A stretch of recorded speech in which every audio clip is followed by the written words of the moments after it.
Continued from the previous file. New chapter, Riders to the Sea, page 3.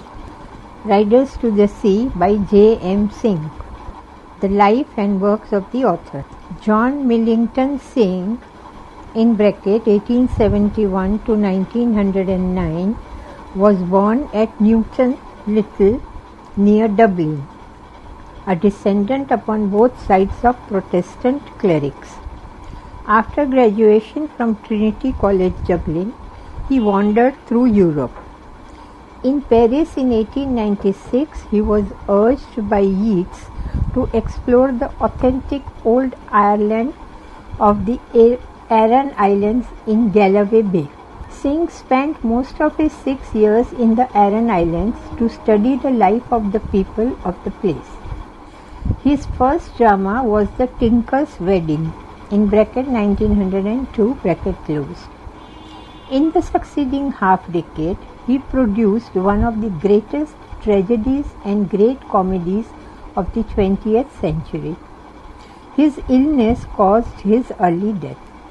Riders to the Sea was produced in 1903, and his comedy The Playboy of the Western World was written in 1907.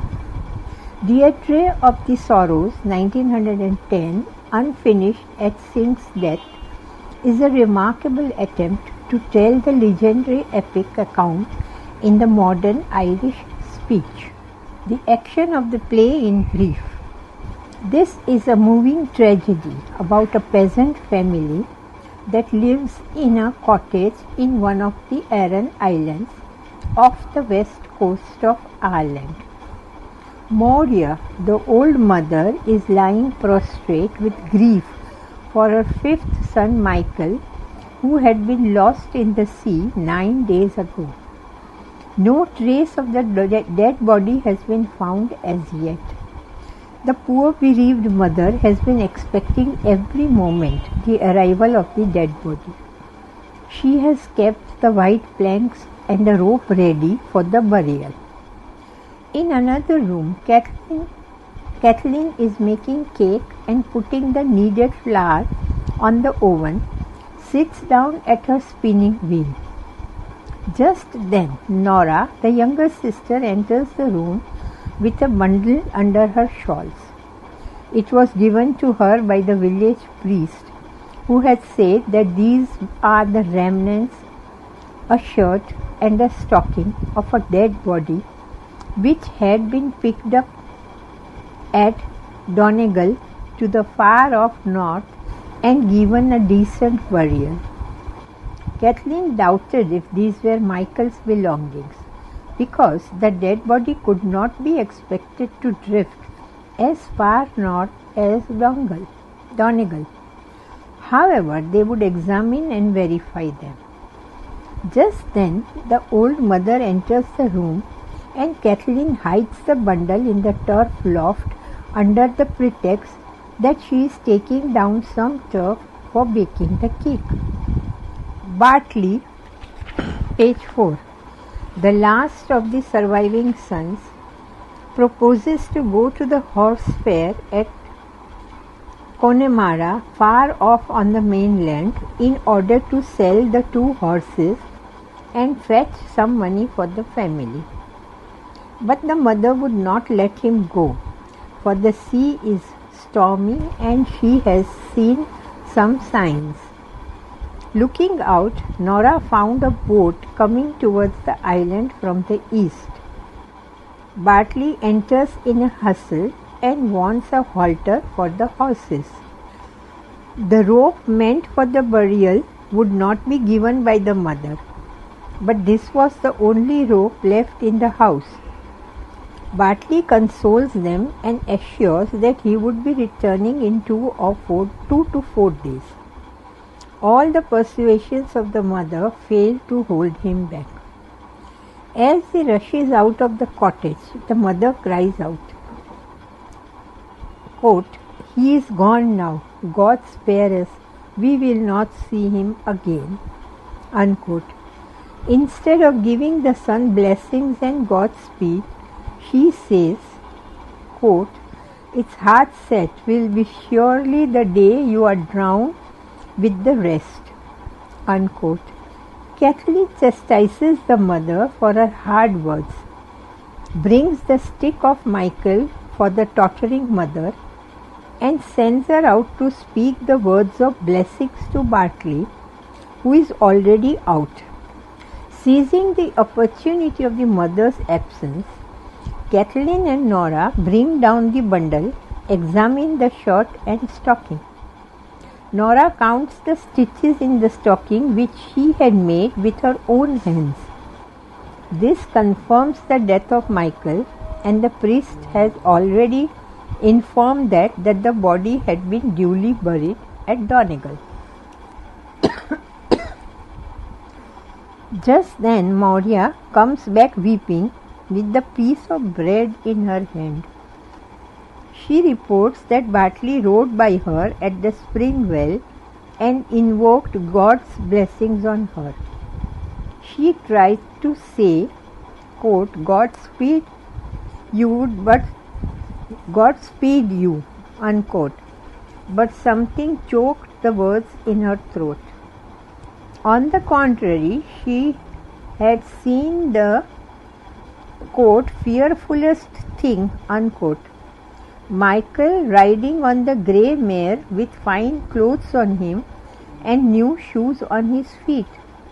She is sure that Bartley is doomed. They are all weeping.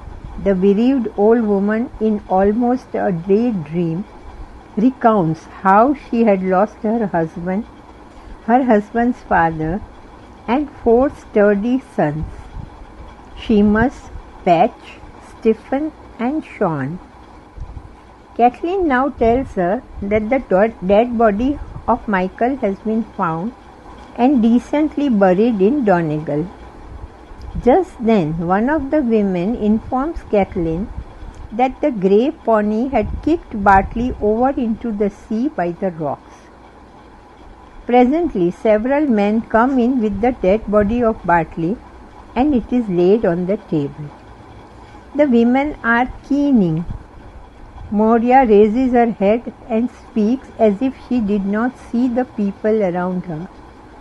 She kneels down by the dead body and sprinkles holy water over it. Her words of lamentation are soul-wrecking in their pathos.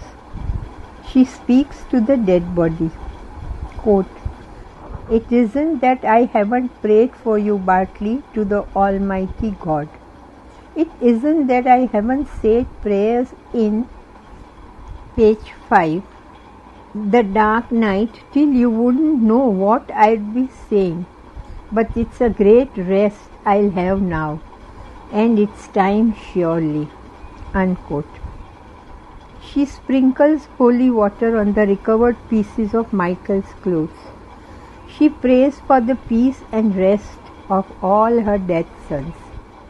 She prays for the mercy of God on herself, her daughters, and the soul of everyone else left living in the world. A perfect calm and peace have settled over her soul. The comment of little ignorant Nora is highly significant. Quote, She is quiet now and easy. But the day Michael was drowned, you could hear her crying out from this to the spring well. It's fonder she was of Michael. And would anyone have thought that? Unquote. Critical questions and answers. Question 1.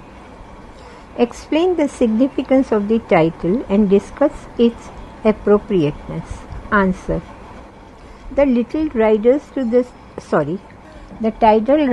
the Sea given to Singh's one-act tragedy is apt and significant. It leads us into the heart of the theme or motif of the play. The play deals with the tragic fate of a peasant family of the Iron Island, on which the sea works a havoc, devouring all the 8 male folk of the family and reducing it to utter destitution. The roaring, ever-hungry sea around the island thus looms large in the life of all the villagers who live by the sea. It is the exacting taskmaster that is never satisfied. Thus, in the imagination of the dramatist, this sea has become a, quote, living force, a demon hungering for man, unquote. It is a sort of superhuman protagonist that takes a malicious pleasure in marrying the lives of men and women that come within its orbit. In the hands of a modern dramatist, the sea has become a symbol of the fate of the Greek tragedy, an invisible third party, ironical, dark, and malevolent, behind all human relationships. It is the tragic contest, it may be hardly called a contest, between the simple, innocent islanders and the relentless force of nature, which is the sea, that is the soul of the tragedy. The sea is thus the all-pervasive influence in the play. It dominates and overshadows the life of the islanders. Its name occurs always in the lips of the poor people. They live in open view of the sea, study minutely its changing moods, the sounds of its wind, and direct their conduct accordingly. Thus we find in the play that even Nora and Kathleen, the two young girls, are well posted with the strange manners and vagaries of the sea, its ebb and flow, its howling at all times, its behavior in calm and storm. Besides, the sea is the source, page 6, of living as well as death to the poor islanders. It provides them with the turfs and weeds, the fish, etc., which bring them the means of subsistence. It makes a passage for them when they go to the neighboring Galloway Fair for commercial transactions and marketing. Thus, when Maurya seeks to prevent her son from crossing the stormy sea, saying, quote, "He won't go this day with the wind rising the south and west," unquote, Bartley must go because, quote, "it's the life of a young man to be going on the sea," unquote. Thus, the image of the sea, dark, mysterious, whimsical and unpredictable, looms large in the human world that the play presents. This much about the sea, which is but one part of the title. The term riders to the sea, which is ever greedy and yawning its mouth to swallow up the victims, has a particular reference to Michael and Bartley, who ride to the sea in a grimly ironical sense. The living Bartley rides on his red mare, while dead Michael rides on the grey pony behind. Quote, "with fine clothes on him and new shoes on his feet," unquote. This is the, quote, "fearfulest thing," unquote, that the mother had seen when she had gone out to bless Bartley and give him bread. At once she knows that Bartley is doomed and, quote, "we will not see him again," unquote. Now this awful vision of the mother is practically the core of the whole plot.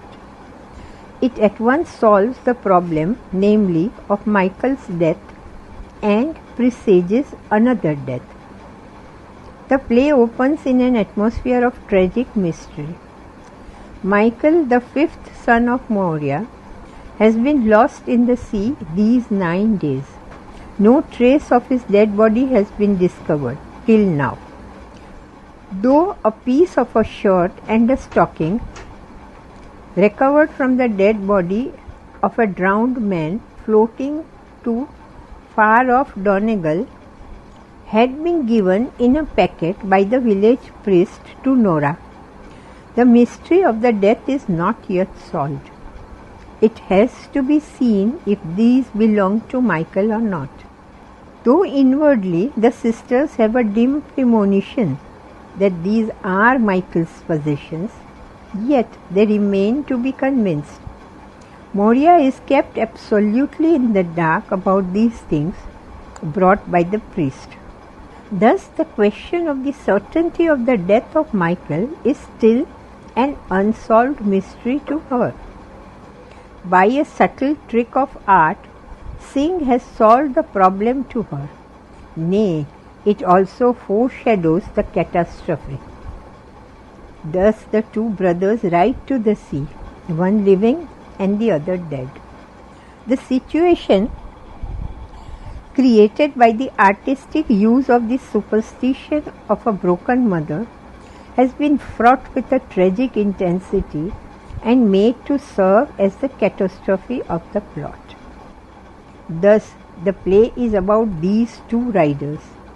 Besides, the sea has already claimed the heavy toll of human life from this helpless family.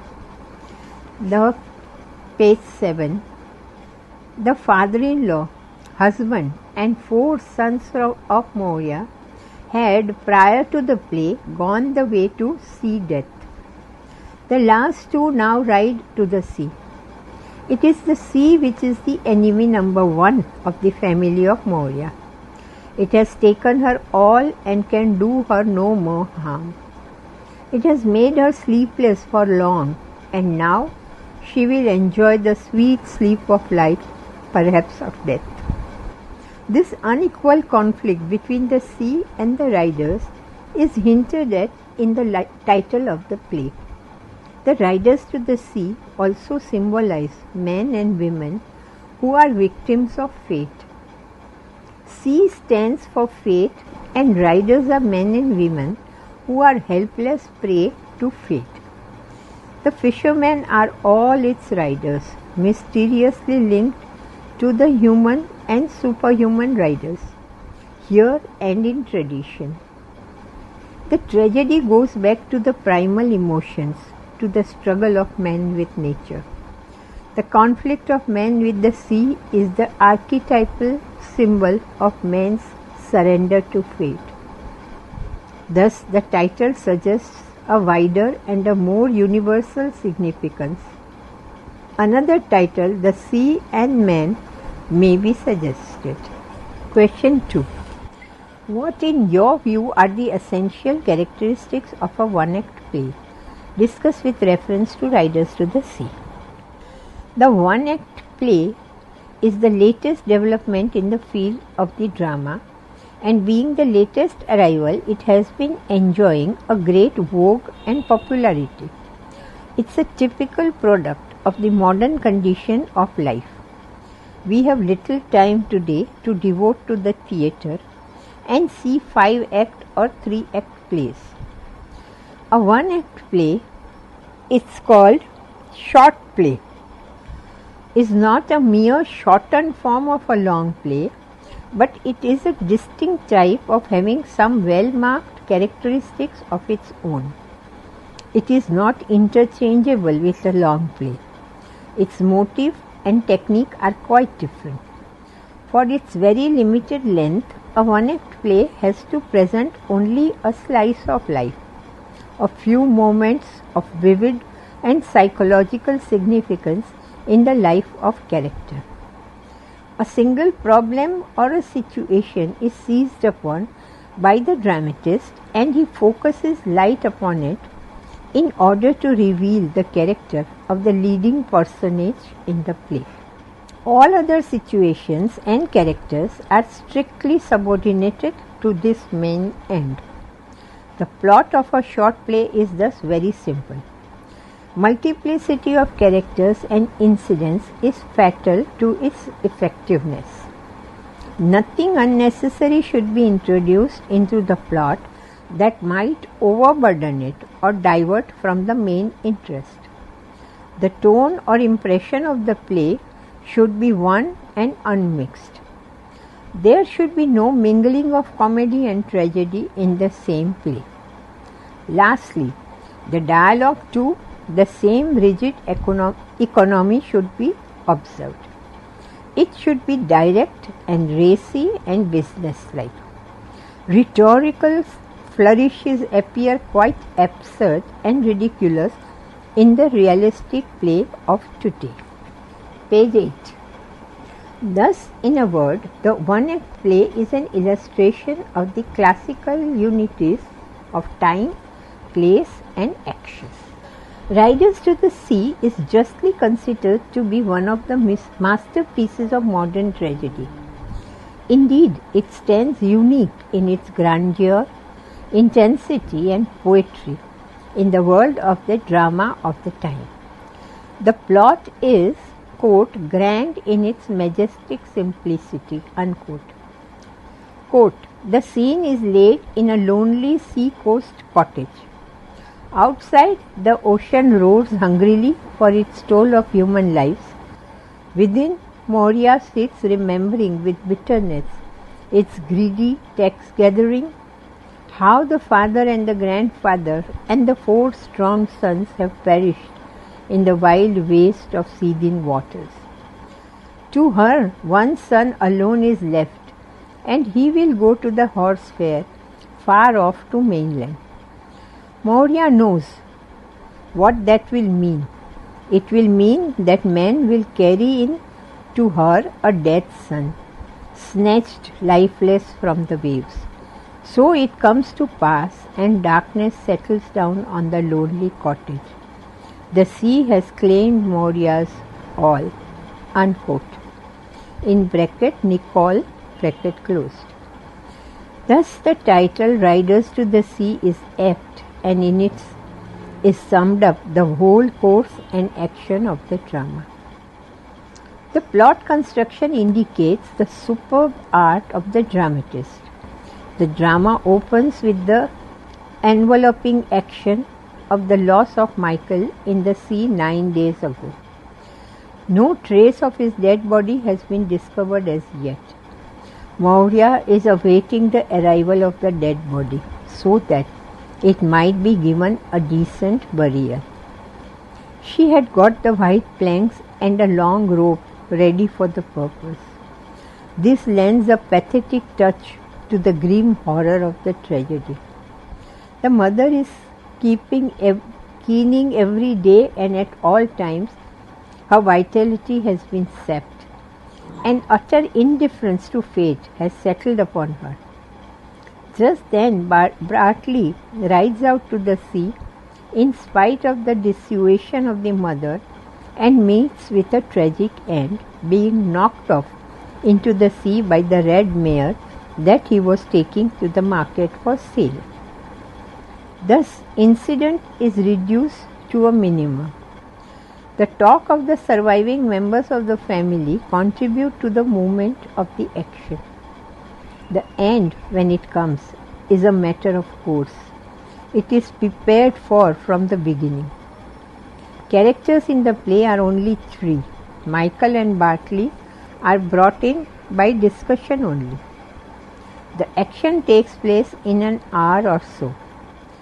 The dead body of Bartley is brought in, and the tragedy ends on a note of, quote, calm of mind, all passion spent, unquote, that descends upon the bereaved mother, who is a veritable picture of grief and patience, a, quote, Niobe in tears, unquote. The setting of the play, stern, rugged, and cruel aspects of nature, is admirably conceived and worked out.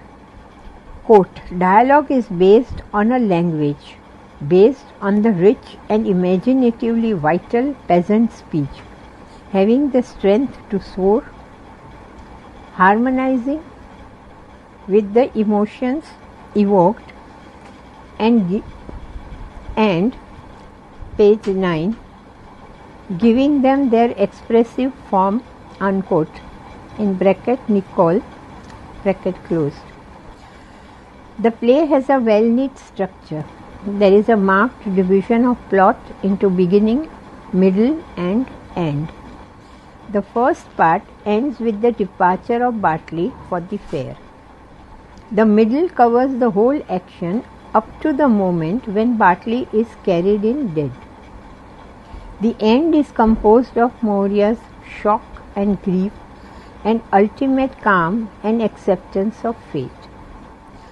The two recognitions, the girl's identification of their brother's body by its clothing and the realization that the body carried in at the door is not Michael's but Bartley's, and the last reversal of the situation makes up the elementary structure of the play. The remarkable thing about the play is that Synge gains sufficient momentum within a single act by simplifying the conflict between men and fate into a conflict between men and the sea. The impetus is given by the setting of the iron cottage, the new boats for the coffin, the interpenetration of the world of the living dead by the world of the dead, and Moria's final resignation. Quote, "They are all gone now, and there is not anything more the sea can do to me." Unquote. Thus, the play is structurally the most intense of one-act tragedies. It shows how, within the short compass of one act, tragic appeal of the profound kind can be created. Question 3. Explain clearly your ideas of poetic drama and indicate how the Riders to the Sea fulfills this condition. Answer. The poetic drama stands as the antithesis to what we call today the naturalistic or realistic drama. The poetic drama, as practiced by the Elizabethan playwrights, particularly by Shakespeare, has for its subject the imaginative interpretation and presentation of life. The poetic drama has had a revival in the early years of the present century, and some of the dramatists connected with this revival are Stephen Phillips, Gordon Bottomley, J. E. Flecker, W. B. Yeats, J. M. Synge, T. S. Eliot, and others. Quote, "But the true poetic drama was that of Synge, which, though not in verse, had all the qualities which the lesser dramatists in varying degree lacked." Unquote. In bracket, Nicole, bracket close. Riders to the Sea is a perfect specimen of the modern poetic drama, though it's written in prose and not in verse. It is a masterpiece of the realistic tragedy, and in its rich poetry, it comes nearest to Shakespeare's grand tragedies. Within the limits of a realistic play and a one-act play at that, the genius of Synge has achieved a miracle of tragic art. Synge's vision of life is perfectly metaphysical. He saw and felt deeply the tragedy of the life of the peasants among whom he lived for a time to prepare himself for the work of a dramatist. The life of these primitive people, spent in a page 10, primitive corner of the earth where civilization has not yet penetrated, where people live a hard life on the sea and the soil, struggling against the elemental forces of nature, had stirred the imagination of the poet that was in Synge.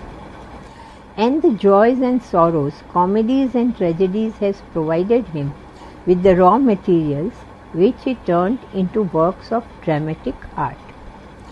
There is nothing high and mighty, grand and elevated in the lives of these simple peasant folk.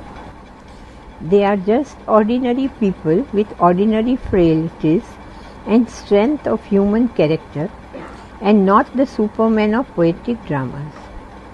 Yet the imagination of the dramatist had touched their simple lives with high poetry and given the picture the glow and grandeur of a Shakespearean tragedy. These ordinary mortals in the tragedy are in clash with the elemental forces of nature, particularly the sea. It is a kind of superhuman protagonist, a chief character that finds a kind of malignant pleasure in marring or crushing the puny creatures which come within the orbit of its influence. It is by this device that the dramatist has struck a note of dark fatalism in the play, which brings it nearer to the Greek tragedy. Moria has been waging long and bitter struggle with the sea. Bartley is the human opponent pitted against the sea. He would go out to sea even though the sea is rough and stormy.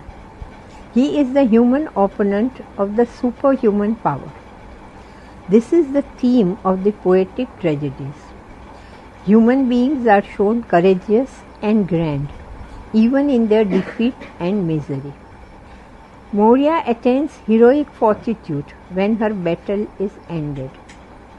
Quote, "No man at all can be living forever, and we must be perfectly satisfied." Unquote. It is the same, quote, "calm of mind, all passions spent," unquote, as is the final impression of Shakespearean tragedies that we find in the play. Again, as Professor Nicol has observed, quote, "The figures in the cottage, weak as they may be in the face of the physical power of the ocean, reach greatness in their courage and grandeur." Unquote. If this lofty conception of human nature that raises what is merely pessimistic to the level of the tragic. Quote, "These creatures in the play are badly mauled by the sea, which is their fate, but they receive the blows with courage, never to submit or yield." Unquote. Quote, "Like the tragic drama of Shakespeare, Sophocles, this tragedy leaves us in no mood of disgust or depression, but rather in one of admiration for the magnificence of human passion and courage, and of awe at the insoluble mystery of human suffering." Unquote. Thus, Synge has given a poetic conception of the life of these primitive men. In their struggle with sea, there is heroic endurance and fortitude. So their everyday life is invested, continued in the next file.